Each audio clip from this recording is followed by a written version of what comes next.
జీవిరెడ్డి ఉదంతం తెలుగుదేశం పార్టీని ఒక కుదిపేసింది. చంద్రబాబును షేక్ చేసి పారేసింది. బాబు తన కెరీర్లో ఎన్నో ఎత్తుపల్లాలు చూశారు. అలిపిరి బ్లాస్టింగ్లో ప్రాణాలతో బయటపడ్డారు. రాజమండ్రి జైల్లో కూడా ప్రాణాలు తీస్తారేమో అన్నంతగా ఆనాటి పరిస్థితులు కనిపించాయి. మొత్తానికి తెర వెనుక డీల్తో క్షేమంగా బయటకొచ్చారు. ఇలాంటి ఎన్నో విపత్కర పరిస్థితుల నుండి గట్టెక్కారు. ఇవన్నీ తెలుగుదేశం పార్టీ వెలుపల జరిగిన సంఘటనలు.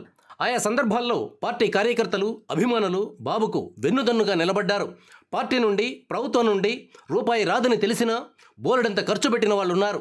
ఎందుకంటే తెలుగుదేశం పార్టీ అధికారంలో ఉంటే లా అండ్ ఆర్డర్ ఉంటుందని, ప్రజలు ప్రశాంతంగా నిద్రపోగలరని, డెవలప్మెంట్ జరుగుతుందనే నమ్మకంతో పార్టీ కోసం విలువైన సమయాన్ని, డబ్బును వెచ్చించారు.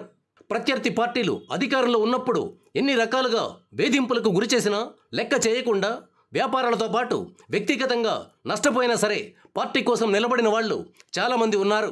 కానీ ఫస్ట్ టైం చంద్రబాబు తన హిస్టరీలో సొంత పార్టీ కార్యకర్తలు విరుచుకుపడే పరిస్థితిని తెచ్చిపెట్టుకుంటున్నారు.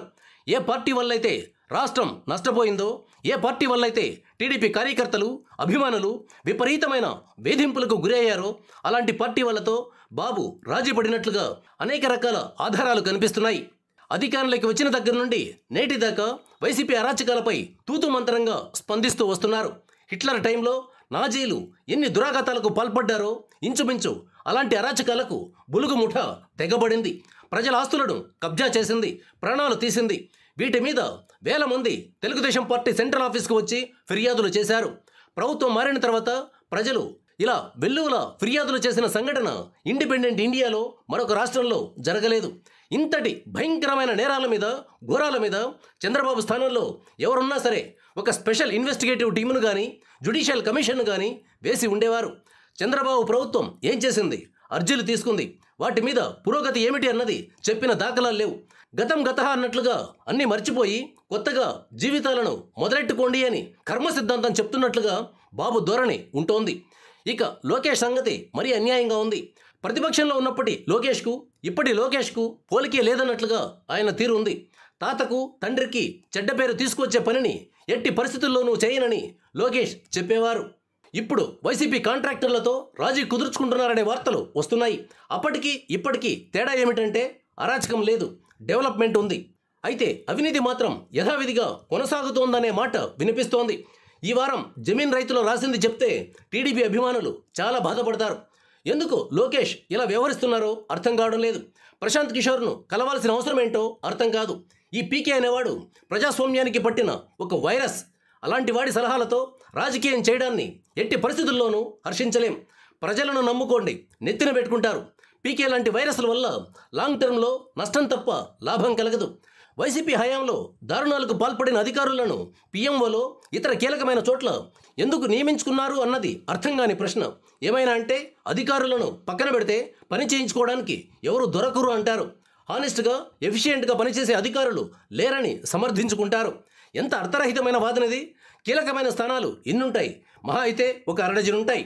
ఈ మాత్రం నీతి గల సమర్థులైన అధికారులు లేరని చెప్పడం ఇన్సల్టింగ్గా ఉంటుంది. ఇక్కడ సమర్థత, అసమర్థత అన్నది పాయింటే కాదు. డీల్స్ సెట్ చేయడంలో ఎవరైతే కావాలనుకున్నారో వారినే పెట్టుకున్నారు. ఈ 9 నెలలుగా చోటు చేసుకుంటున్న పరిణామాలన్నీ కలిసి సగటు టీడీపీ కార్యకర్తకు మండిపోయేలా చేస్తూ వస్తున్నాయి. ఫైబర్ నెట్లో జనం సొమ్ముతో అడ్డగోలుగా మేపుతున్న వాళ్ళను తొలగించడానికి ఐఏఎస్ అధికారి అడ్డం పడుతున్నాడని మొత్తుకుంటే దాన్ని అడ్రస్ చేయాల్సింది పోయి సర్దుకుపోండి.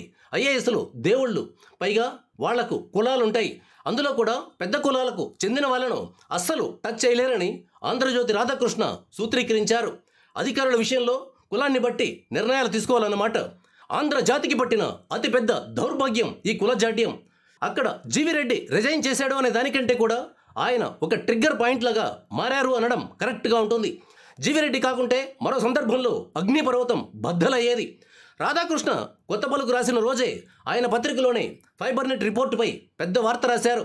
ఈ సంస్థలో ఇంకా 200 మంది ఎలాంటి అపాయింట్మెంట్ లెటర్స్ లేకుండా పనిచేస్తున్నారని, వారందరికీ ఫిబ్రవరి నెల జీతాలు ఇవ్వడానికి రంగం సిద్ధమైందని ఈ వార్తలో ఉంది. కొత్త ఎండి ప్రవీణ్ ఆదిత్య ఈ మేరకు ప్రభుత్వానికి రిపోర్ట్ ఇచ్చారని ఆంధ్రజ్యోతి రాసింది.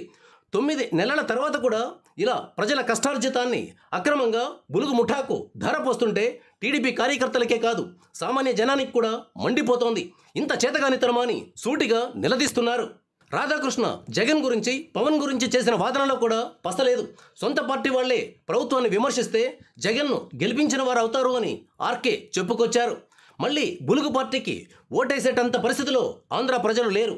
2019 నుండి 2024 మధ్య జరిగిన అరాచకాలు వందల సంవత్సరాల పాటు చరిత్ర పుస్తకాల్లో చెప్తూనే ఉంటారు. హిట్లర్ బతికుంటే జర్మన్లు మళ్ళీ ఓటేస్తారన్నట్లుగా రాధాకృష్ణ సూత్రీకరణ ఉంది. ఎదురుగా జగన్ అనే కిరాతకుడు ఉన్నాడు కాబట్టి చంద్రబాబు లోకేష్లు ఏం చేసినా ఎదురు మాట్లాడకండి, భజన చేస్తూ కూర్చోండి అని ఆర్కే సలహా ఇస్తున్నారు. ఇలాంటి భజనలు చేసి చేసి చంద్రబాబును మునగ చెట్టు ఎక్కించి 2 సార్లు దబేలున కింద పడేశారు. 2004లో ఓడిపోయాక 10 ఏళ్ల తర్వాత విధిలేని పరిస్థితుల్లో జనం బాబుకు ఓటేశారన్న చేదు నిజాన్ని నిత్యం గమనంలో పెట్టుకోవాలి. 2014లో రాష్ట్ర విభజన జరగకపోయి ఉంటే ఆంధ్ర ప్రజలు బాబు వైపు చూసేవాళ్లు కాదు. అంతకు 2 ఏళ్ల ముందు 2012లో జరిగిన ఉప ఎన్నికల్లో టీడీపీ చాలా చోట్ల డిపాజిట్లు కోల్పోయిన విషయాన్ని మర్చిపోకూడదు. ఎందుకు బాబుకు ఇలాంటి పరిస్థితి వచ్చింది అంటే దానికి చాలా కారణాలున్నాయి. ఇక 2024కు వచ్చేసరికి జగన్ అనే అరాచక శక్తిని వదిలించుకోకపోతే మనకు బతుకు ఉండదనే భయానక పరిస్థితి ఏర్పడింది. జగన్కు కామన్ సెన్స్ లేదు కాబట్టి మోదీ కేసీఆర్ చెప్పినట్లు విని ఆంధ్ర రాష్ట్ర విధ్వంసానికి పాల్పడ్డాడు. ప్రజలకు మళ్ళీ 2014 నాటి పరిస్థితులు ఎదురయ్యాయి. బాబు సీఎం అయ్యారు. ఈ నేపథ్యంలో జగన్ లాంటి వాడిని చూపెట్టి ప్రజలను భయపెట్టాలని చంద్రబాబు లోకేష్లతో పాటు రాధాకృష్ణ కూడా భావిస్తున్నట్లుంది. మీ గొప్పదనాన్ని చూసి ఓటేయాలి కానీ ఎదుట ఒక భయంకరమైన భూతం ఉంది, మీకు వేరే గతి లేదు అనే భావన నష్టం కలిగిస్తుంది. ప్రజలు జగన్కు ఎట్టి పరిస్థితుల్లోనూ ఓటేయరు. తెలుగుదేశానికి వేయలేకపోతే ప్రత్యామ్నాయం కోసం చూస్తారు. అలాగే పవన్ కళ్యాణ్ గురించి రాధాకృష్ణ చాలా గొప్పగా చెప్పుకొస్తున్నారు. ఆయన మహానుభావుడు, ఆయన నోటి వెంట వచ్చే మాటలు శిలాక్షరాలు అన్నట్లు ఆర్కే వారి ప్రవచనాలు సాగుతూ వస్తున్నాయి. పవన్ ఈ 9 నెలల్లో ఏం చేశాడో తెలియదు, గుర్తులేదు, మర్చిపోయా అన్నట్లుగా ఉంది ఆర్కే ధోరణి. హోంమంత్రి ఒక దళిత మహిళ అని ఆమె మీద నోరు పారేసుకున్నాడు. జగన్ మీద కేసుల సంగతి ఎందుకు తేల్చవు అని కేంద్ర హోంమంత్రిని ఈ పెద్ద మనిషి ఎందుకు నిలదీయడు? బలహీన వర్గాల మీదనే చూపిస్తాడా ప్రతాపం? తిరుపతిలో తొక్కిసలాట జరిగితే ఎంత రచ్చ చేశాడో చూశాం. కుంభమేళాలో 30 మంది చనిపోతే కనీసం నోరు లెగదు. ప్రభుత్వానికి కనీస సమాచారాన్ని ఇవ్వకుండా తీర్థయాత్రలకు వెళ్తాడా? ముఖ్యమైన మీటింగులను ఎగ్గొడతాడా? ఇంతగా ధర్మ పరిరక్షకుడైతే రాజకీయాలను వదిలేసి సన్యాసం తీసుకుని మత ప్రచారం చేసుకోవాలి. ప్రభుత్వాన్ని నడిపేవారు మంత్రులుగా, ఎమ్మెల్యేలుగా, ఎంపీలుగా ఉన్నవారు రాజ్యాంగానికి లోబడి నడుచుకోవాలి, మత ధర్మానికి కాదు.